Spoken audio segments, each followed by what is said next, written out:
Let's stay with the big story here at home around Enoch Godongwana's maiden national budget speech and bring in the director of the Studies in Poverty and Inequality Institute. That's Isobel Frye, who joins us via our video link this morning.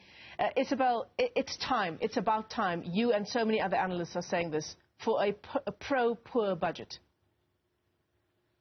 Absolutely, Michelle. Thank you so much for the invitation to join this morning. I think the point that I made in the article that I wrote on Sunday morning was exactly that, but the window is closing. We have spoken about the need for a basic income grant. We have done the research around a basic income grant, and the idea was first mooted in 2002.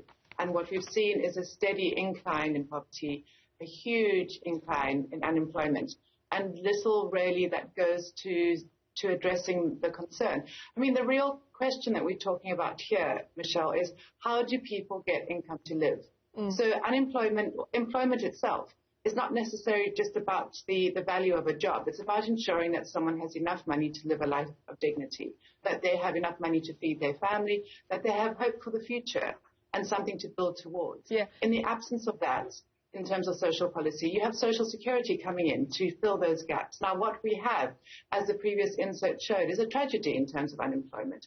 We have 48% of people unemployed and a much higher degree amongst the youth. So the question has to be, for the Cabinet, for the Minister of Finance, as he stands up at 2 o'clock to deliver the budget speeches, how do I ensure, through the allocation of resources of this upper middle income country, that every person in this country has enough to live on, and that makes the Constitution, which has recently come under attack as being a neoliberal document, out of touch with everybody's reality.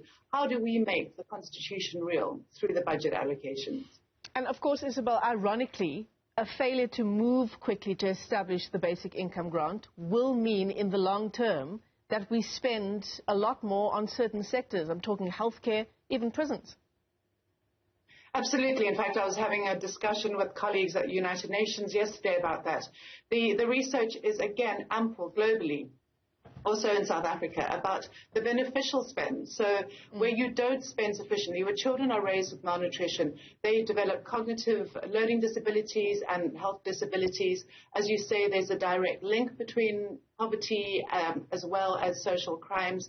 The ability of people to become productive workers, to have the skills level that we want to build on in order to transform certain sectors of our economy just don't exist, where people don't have that basis. So on the one hand, you have that. On the other hand, it's a clear balance sheet where you do give people money. The research shows that people are much more likely to be able to look for a job, to sustain a job, as well as to start micro businesses, which then have a demand stimulus coming in. And I think that the fact that that the bill is being introduced to Parliament, the budget bill, means that members of Parliament have an obligation to interrogate what is put before them.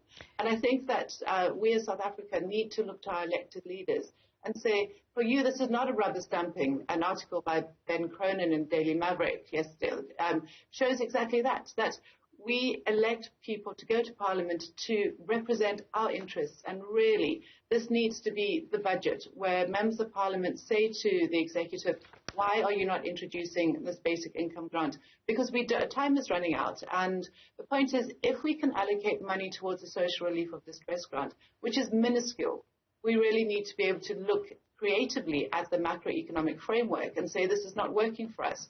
I mean, that's the point, and your previous anchor was talking about needing to make trade-offs. To a certain extent, we capitulate our basic needs by agreeing to that narrative. We don't need to have a framework. The country will never run out of money, and that's the point about having a sovereign state. We have monetary policy and we have fiscal policy. In fact, governments never raise taxes before they table the budget.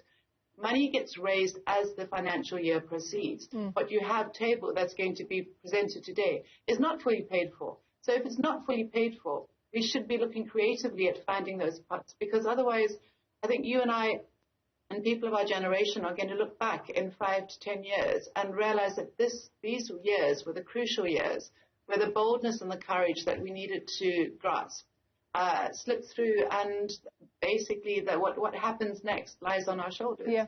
I mean, Isobel, we keep talking about this post-COVID economy, the budget speech coming at a time where we're recovering from a public health crisis in our country and around the world.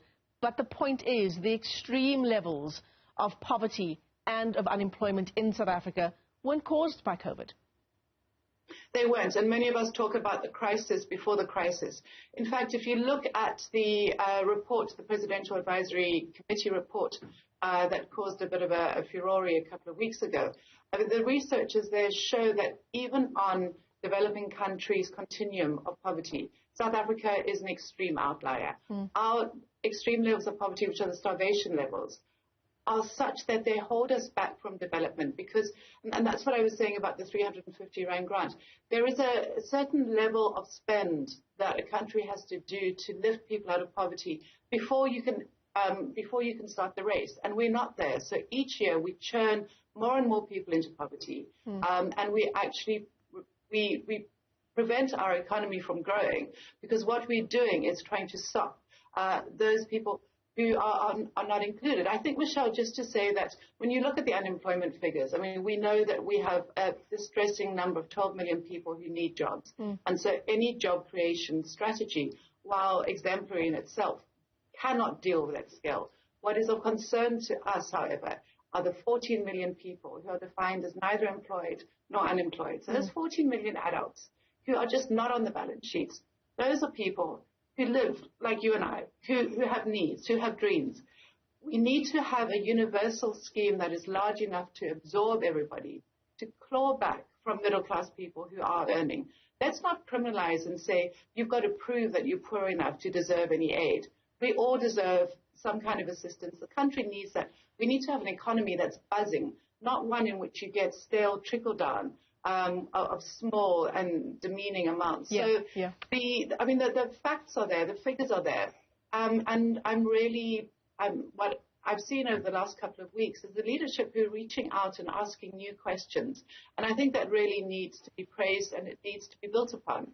I think there is a humility that says the extent of the problem is now being brought to us, and how do we do things differently? Because we can't continue on the same orthodox neoliberal economic values because they haven't taken us anywhere. Absolutely. Isobel Frye, let me thank you for your time this morning. Studies in Poverty and Inequality Institute Director, giving us some important perspective there on what analysts are saying is past time for a pro-poor budget.